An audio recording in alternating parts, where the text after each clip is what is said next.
Por lo que me resta del vendaval es un libro de poemas que presenté hace algunos años atrás en una cárcel. Una cárcel que se denomina en términos coloquiales La Perla, porque queda en la colonia de ese nombre, allá en Ciudad de Nezahualcóyotl.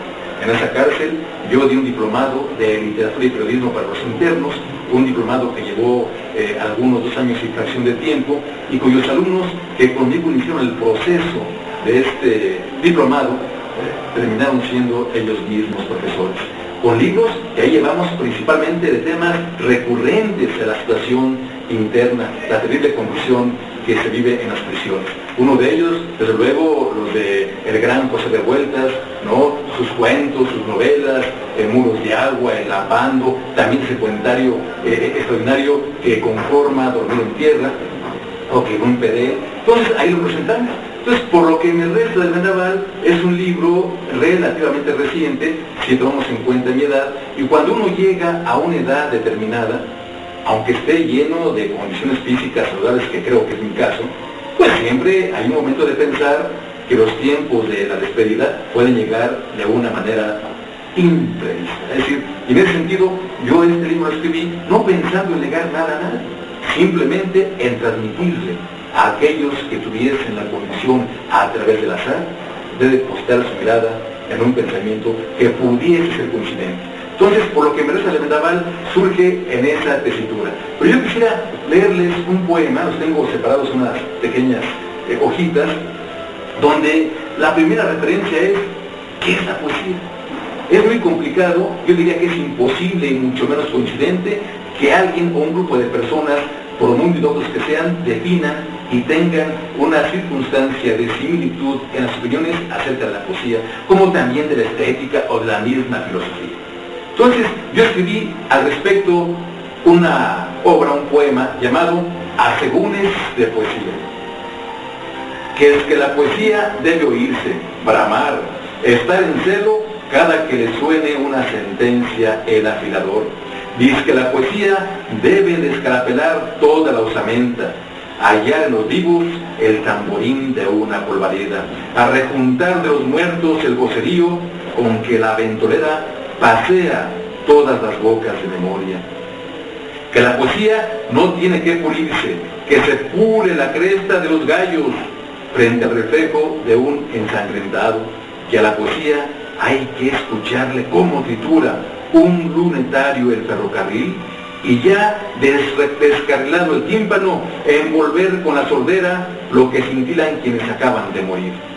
Es decir, tratar de explicar lo que es la poesía en términos no poéticos me resulta inane. Los que han dado una explicación desde mi perspectiva más o menos cercana han sido 2 autores que, además de crear poemas, son ensayistas, 2 autores estadounidenses. Archibald MacLeish es uno y el otro es George Stevens. Uno de ellos decía que la poesía no se explica, es. En efecto, la poesía no puede tener una derivación de explicar, se siente o no se siente. Nada más que, a diferencia de otras artes, el arte literario requiere de su consumidor y de su recreador por lo menos una condición mínima de preparación. Y en ese sentido, la poesía, aunque no gustase, puede tener la enseñanza de entender lo que no debe hacerse. Y hablando de poesía, yo estimo también como Rimbaud, el gran poeta francés, que escribió muy joven, a los 16 años ya era célebre, y acabó muy joven escribiendo, a los 19 finiquitó su labor como poeta, y luego se dedicó a tareas totalmente inadmisibles, como las de ser un tratante de esclavos, ¿no? Africanos allá en la Europa y en África de su época. El caso es que en estas etapas, decía Rimbaud, cuando era muy joven, que la poesía es lo real absoluto. Un pensador, un filósofo alemán, Friedrich Schlegel, decía que la poesía es filosofía.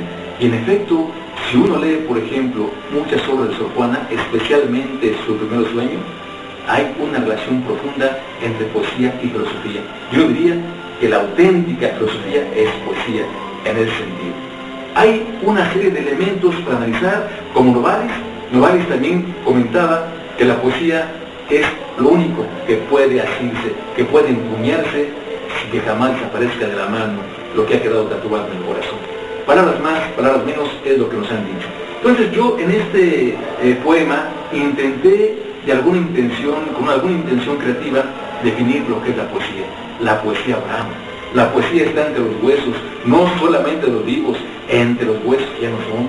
La poesía está en el polvo, porque finalmente el mundo, el continente, es el polvo que todos los que han partido antes que nosotros han transpirado. Pero también los mares, los ríos, el agua, la lluvia, son las lágrimas que nos debieron a aquellos que están esperándonos en la otra orilla. Yo creo que en ese sentido la poesía tiene como definición central el entender que su reacción profunda es íntima. La poesía se comparte, se comulga. Quien la lee tiene no solamente la posibilidad de disfrutarla, también de sentir que está creando, recreando una obra, porque para mí es fundamental que el lector tenga la capacidad de introspeccionarse a lo más profundo de la palabra vida. Y la palabra vida es carne que sangra, que suda, que muere, que renace. ¿No es acaso el nacimiento en términos etimológicos una posibilidad de que el molde que un hombre muerto genera con su polvo llorado? ¿Y no es acaso la lluvia de aquellos que lo lloran lo que genera la arcilla para el siguiente ser a vivir? ¿Qué opinas, compañera Mónica?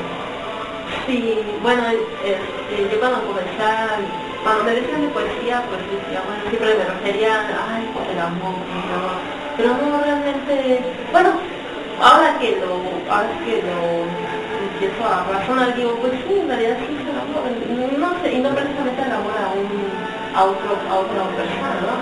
Sino el amor a uno mismo, el amor a los objetos, el amor a la vida, el amor a tu profesión, el amor a muchas cosas, ¿no? O es una verdadera poesía, veo que es una expresión de sentir, de exclamar lo que te rodea, ¿no? Lo que te duele, lo que sientes. Es así como yo cuando leo una poesía, en el caso de Sor Juana, la primera poesía que yo leí, de Los hombres necios, pues yo la sentí, y cuando la leí, la tragué, dije, y hasta le digo, sí, lo transmiten, ¿no? Claro, para eso, como tú lo dices, para eso está la otra persona que lo lee, y si realmente lo siente, pues bueno, pero no siempre no se da esa recomendación. Pero sí creo que es la filosofía, como tú la defines, es una forma de, puede ser hasta una forma de vivir. Sí, que hay una interpretación muy hermosa de una ópera, Salomé. Me parece que en alguna intervención que tuve, yo se la atribuía a Mozart, aunque es Strauss, Johann Strauss. El caso es que en esta obra hay una parte donde se dice que el misterio del amor es más grande que el misterio del amor. Yo creo que el amor, cuando se suscita, no solamente de la atracción física, que es también muy emotiva, que genera ansias fundamentales, no es nada más el acto físico sexual que es maravilloso, sino yo cuando el otro o la otra, cuando el amor se suscita y aquel o aquella se convierte en la parte fundamental de la vida. Cuando eso se da, cuando eso se empata, cuando hay una reciprocidad que por fortuna en los largos elementos de tiempo de un ser viviente que están llenos de hastío y dolor, esto justifica la vida. Cuando el amor se da en esos términos, independientemente de su duración, porque puede ser de largo plazo, puede ser efímero, por el simple hecho de que se dé, eso justifica en grande haber vivido. En ese aspecto hay un poema en esta obra de Por lo que me resta del Vendaval, que se llama Tú eres mi decirte, mujer. ¿Cómo describirte si en mi piel está tu imagen, mujer, de brisa mencionada, con la boca aquella tan tuya y tan mía, tan nuestra como el viento, como la mano que hizo en el puerto golondrinas, con el puño que hizo que levanto a solas con tu abanderado vaho? ¿Cómo escribirte, mujer, si tu verbo está en la sangre que tanto me naufraga, en los renglones ocupados de la carne por tu estrofa, en la desacordonada lira de un trovador que te graba en la madera, ¿Cómo prescribirte un remedio contra mis males, mujer? En esta vida que se desarena, me queda un reloj para amarte, un puñado de ti, que vuelvo a levantar hacia el malecón, una reserva de mar, en cuanto recupere tu herida, después la neblina. Y yo creo que esto es finalmente lo que nos permite esa circunstancia de haber valorado en grande, vivir cuando se da, es decir, el amor cuando se da. Y la gran ventaja, la gran fortuna, el maravilloso milagro es que independientemente de condiciones de edad, sociales o físicas, siempre hay una posibilidad de que ese amor se suscite, de que el otro o la otra se convierta en la parte realmente maravillosa de la vida y que nos permita justificar nuestra estancia terrenal. Y ahora que mencionabas a Sor Juana, creo que Sor Juana está en esas tesituras. Una Sor Juana, por cierto, que también en sus villancicos tenía condiciones antirracistas, una mujer cercana a su pueblo, una mujer vigorosa.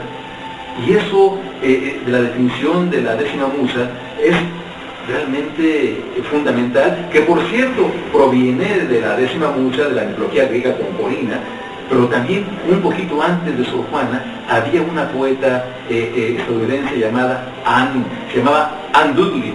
Anne Dudley, esta mujer, también ella se autodenominó la 10ª musa.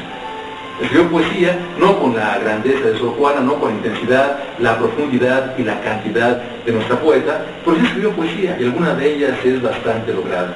Sin embargo, hablando de musas y musas, hubo otra que llamaron, en términos ahí sí, irónicos, lesivos, quizá simpáticos para unos, pero que llamaron la pésima musa, la hermana del presidente José López Portillo, doña Carmen, que le pusieron la pésima musa. El caso es que yo creo que lo que ronda dentro de la mujer y dentro del hombre en la poesía es esa capacidad de poder ir generando la profundidad del verbo encarnado, que no es la carne milagrosa de nadie, más que del otro y de la otra, que se hace a través de la palabra escrita. Si el cuerpo se convierte en milagro en lectura de la poesía.